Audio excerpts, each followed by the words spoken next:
following program is underwritten by the Nevada Irrigation District. Since 1921, providing clean and healthy drinking and irrigation water to more than 24,000 homes, farms, schools, and businesses in Nevada and Placer counties.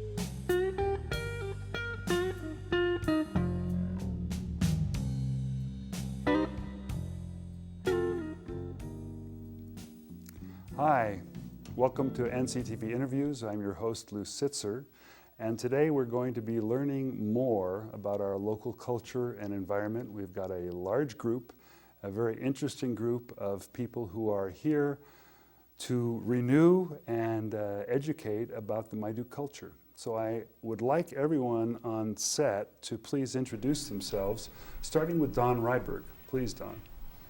Thank you, Lew. My name is Don Ryberg. I'm the chairman of the Tsi-akim Maidu tribe. I'm Stefanie Martinez, and I'm a local here in Grass Valley, and I'm in level 2 of Farrell's Maidu language class. Halito and Hasasaka. My name's Michael Ben Ortiz. I'm with the Mississippi Band of Choctaws, and I'm happy to be here. I'm also a student of Farrell's class.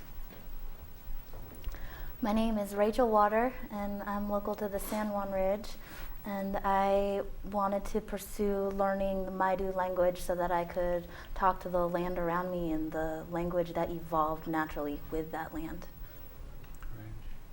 And my name is Farrell Cunningham. I'm a member of the Tsi-akim Maidu, and I'm the language instructor. All right.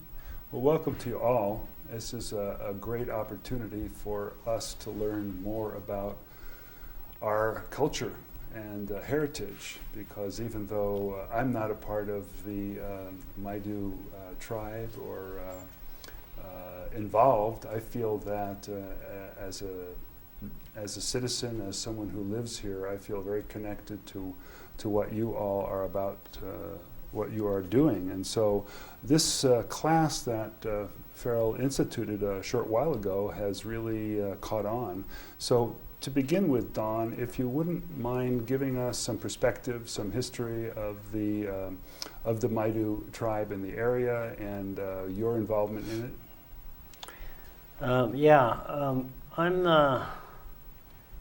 We were a tribe that was created by the federal government. It's a tribe for homeless Indians, and They made a rancheria for us up in a place called Indian Valley. And with Farrell and myself and a few others, we've been working on, if we're homeless Indians, where do we come from? Who are we? And where do we come from, and where do we want to go? So we've been working on that, and we come from pretty much all over the traditional Maidu homeland. We had people that come from Nevada City here, documented back in the 1860s, at least. And probably that's when this one line of family came in 1860. They were here, so we assume that their parents were here also. So it goes back to the early 1800s right here in this particular area. But we're also from Sacramento, Placerville, Auburn, Oroville,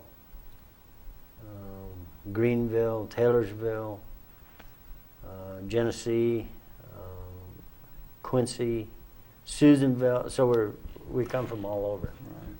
And what would you judge the numbers to be You know, when you gather or when you work together, communicate, do you have a sense of size or number?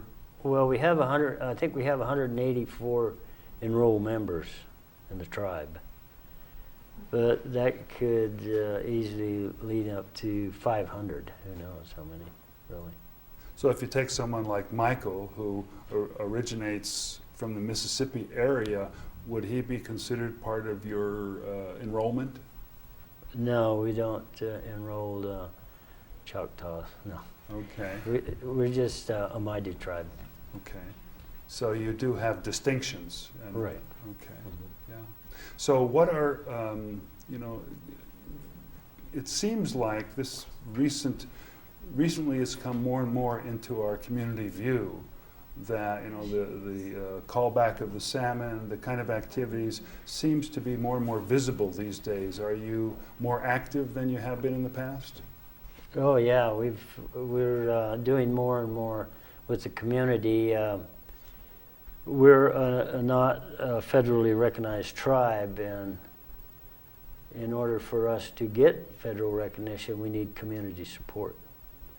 So our thought is we need to get out in the community, do more stuff in the community, and we have a nonprofit corporation which states that we have to have at least 4 fundraisers a year, and it's all community based. I mean, we're not excluding the non-Indian community. And you have a thrift store as well now. Is that something recent? Thrift stores have been in existence for a couple years now. Mm-hmm. Okay. Well, we'll come back as we talk about activities and events that might be coming up.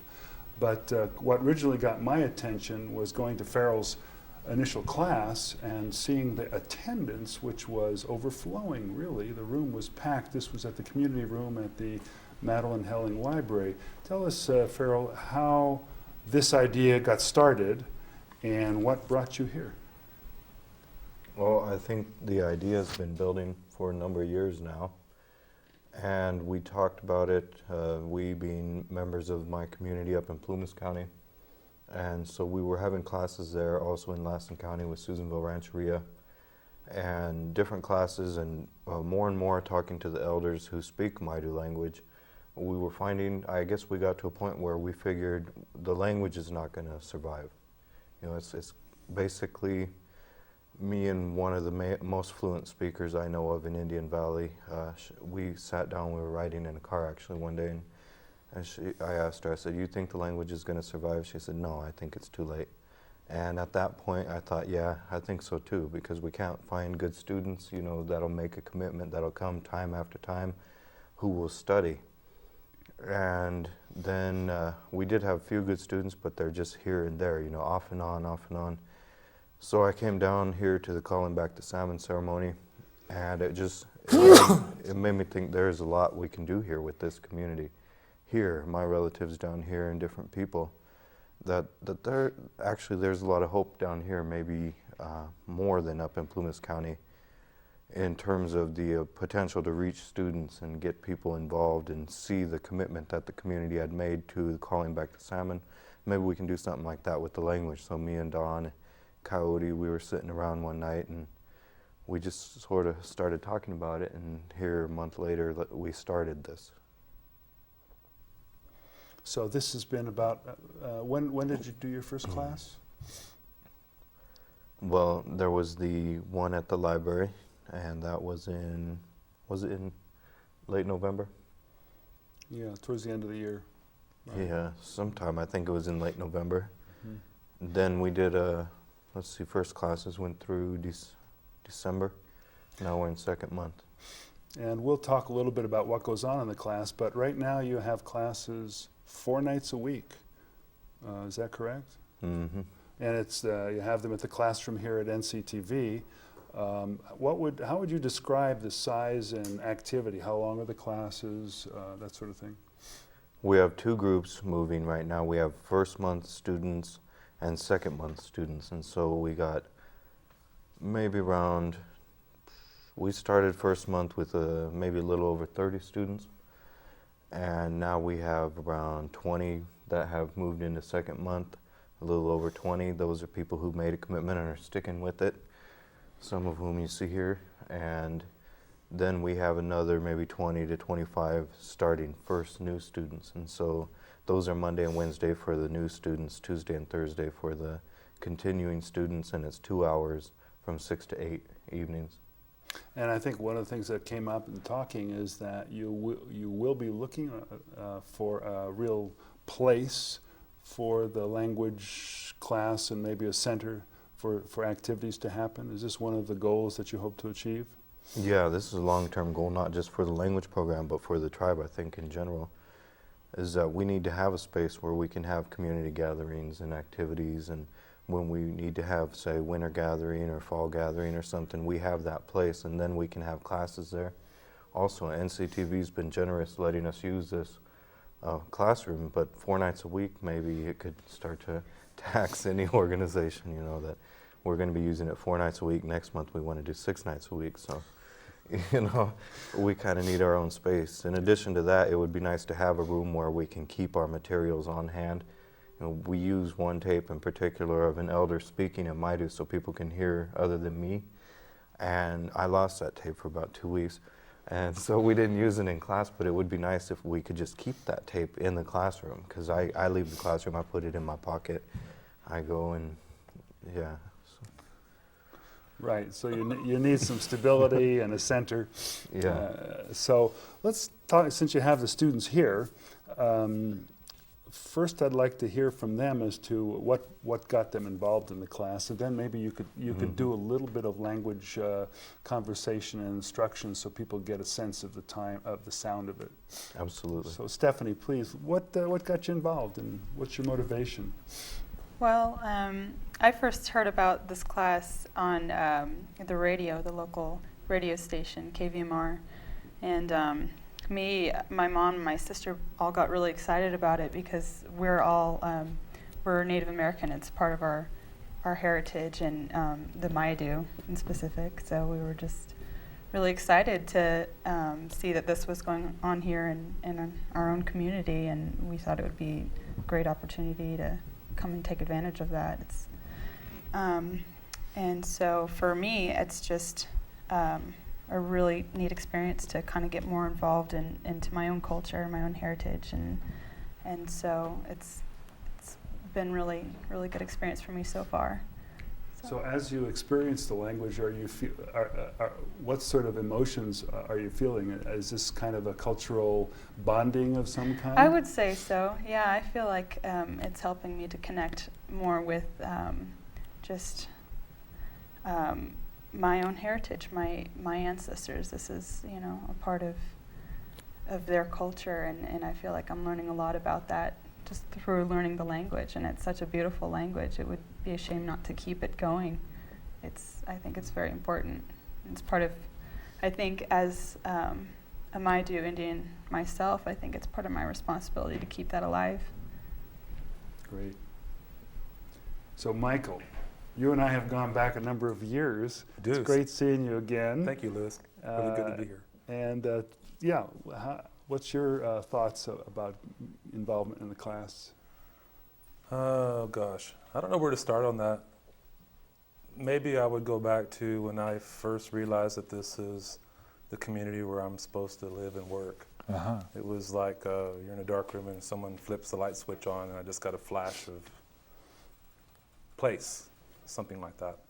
And I can't really move back to Mississippi and live with the tribal people because my mom left the reservation because of an alcoholic father, and there really wasn't that arena for us to go back and start all that over. And I have children here, so it'd be just a lot to uproot and not be around all that, and my friends are here. And so I wanted to learn to speak Choctaw first, but it just wasn't in the cards. And so now we have a language class.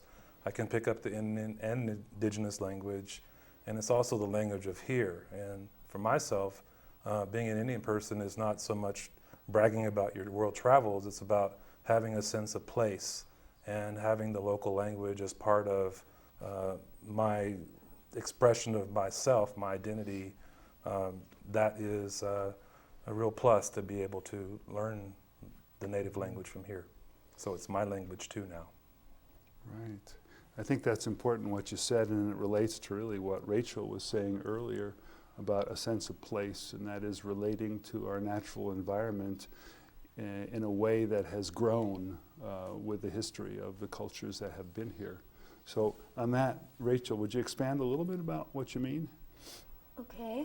The reason why I wanted to study Maidu language, well, for one reason, the different native languages that I've heard spoken and what little understanding I have of them, I can see that it's from a whole different worldview that they come from, and with that, a whole different way of relating to those around us, to ourselves, and to the land in which we live.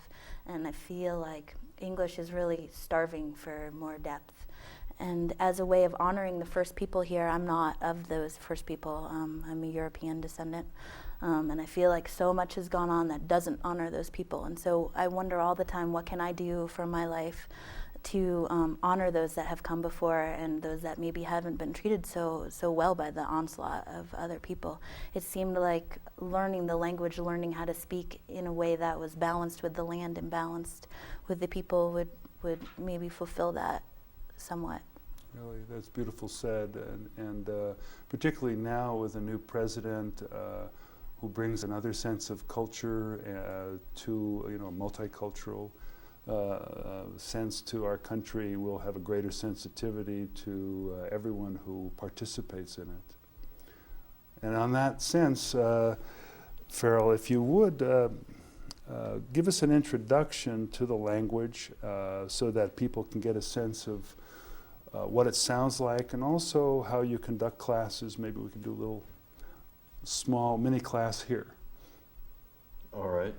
We start basically, you know, it's a challenge for me to figure out how to do this, and so I'm just kind of making it up sometimes, and the first month isn't exactly the same as the second month. But basically how we started this class was just go out and I think of words, phrases, and whatever that were important to me that I heard a lot when I was growing up. And so one of them was Hamondiak Oidamaka, you know, Hamondiak Oidamaka. And so I thought, well, that's a good one to start with. I remember everybody saying that. Well, yeah, it basically means where are you going? So we say, then I teach people to learn how to say Hamondiak Oidamaka. Awetin Waybe. Hamondi Akoidamaka. Me. Adume Hamondiak Oidamaka. Hamonde Akoidamaka. Me baby. Answer that. You can Answer answer that? too if you want. Yeah. Anything then. Minki Hubo. Niki Hubo. We can. Adume Hamondiak Oidamaka. Monday Akoidamaka, Minki Habo Akoidamkasi. Hell, Chamak Asmin. And so something, I try to start out with something simple like where are you going, and then we add in nouns. Hubo, your house, or Uyi, or Halak, Umuyi, whatever kind of buildings, that kind of stuff.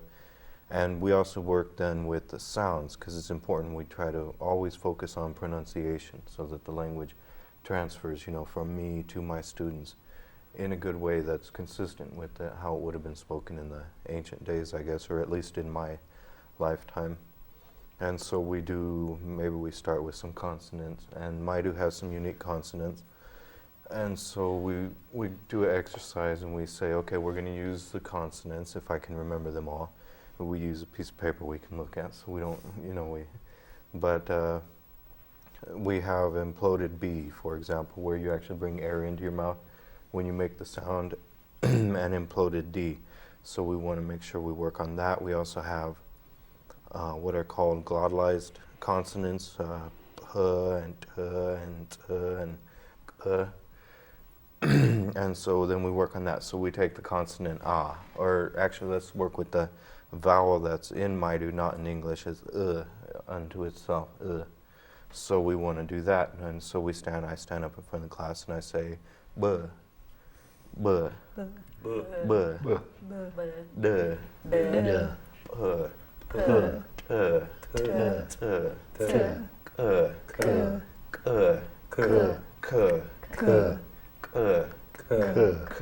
K, then we say p, P, p, P, t, T, t, T, ch, Ch, k, K, k. K. So we're taking standard. The second ones are like p. P is glottalized, I guess glottalized. P, maybe not, I don't know. But that's p. It's a hard P as opposed to English p. But we also have p in Maidu, so we have hard consonants and soft consonants, I guess. So we just practice that for a while. Then we go into, sometimes I read from a paper from other people speaking. Oh, we always start the class, or generally when I can find the tape, with a tape recording of an elderly man, I guess he'd be my grandmother's first cousin, and he just goes on and talking maybe 12 minutes in Maidu, just all in Maidu. And that's what I call the listening portion of the class. So the students, they listen to that. Maybe they don't understand it when we're starting, but over time I think they get accustomed, start hearing words in there that they can then recognize, start recognizing sounds and cadence, that sort of thing, meter. And so that's our listening portion. So they can hear somebody besides just me talking. And then we go into practice our phonetics or phonemics, whatever they're called. And then we go into try to maybe do some conversation like that, like Hasasaka. Yahakusni. Hell. Hasasaka. Yahakas adomi. Nibebum yahakas. Nibeba hasasaka. Mibebum yahakas. Hell. Adomi. Nibebum yahakas. Hell. So what did you just say? I said, how are you? And then they answer, I'm fine. Then I changed up. We're getting to where we can have a little more fluidity in it. So I don't just have to say Hasasaka, Hasasaka, Hasasaka. Now I can say Hasasaka. Yahakas adomi. And what did you I'm just good. say? How Yeah. are you? And you? Yeah, and then I can, instead of just saying again, Hasasaka, I can say, Mi beba, Hasasaka. You know, like, and also, how are you? Thing. Now this is ambitious, to really try to regenerate a language when there are only a few speakers left. I think one of the comments you made earlier at this community meeting was that there were 2 elders who could speak fluently, and yourself. And there may be a few more, but at that time that's what your comment was. And that's a lot of responsibility for you to carry, to try to keep the language alive. Some people might ask, well, why? What's the sense of keeping a language alive? And what would you answer that? And this could be anybody. This doesn't have to be Farrell. Why even try? Well, let me just start. I think there are 3 dialects of Maidu, and so we should bring that out. What I'm teaching is a Mountain Maidu dialect. Generally, it's considered Mountain Maidu dialect. And there are some very major differences in the language, and then there's some very simple differences. And so being a speaker of any dialect, I think you can move forward with understanding. Some of the differences are non-existent, and then others are maybe like we would go to Appalachia or something, and sometimes you sit there and maybe, I don't know if you've ever been in that situation where you sit with somebody who's supposedly speaking English, and they say, and you say, what? So it's like that in Maidu. So but I think there's about 8 speakers of our dialect. Mm-hmm. As far as importance, for me, I want to hear the language spoken. It's good for me to hear it. It makes me sad to think that what I heard, these different old people talking, maybe different ideas about the land, about living, that would all just go, and we would never hear those sounds again. That's kind of makes me sad. I don't know, other people might have their reasons. For me, it's the language is who we are, and it's also it's part of the land, and we are the land. This is us. So, yeah, that's pretty important to me. Right. Well, there are a number of things to mention before we wrap up the show, and that is that the classes are ongoing. There is a fee, but if you want to know the fee, you can contact, we usually don't talk about money on the air. There's a telephone number and an address where you can visit to find out more. There are events. Do you have anything coming up, Dawn? Yeah, we actually have, this time of year we have what we call a winter gathering.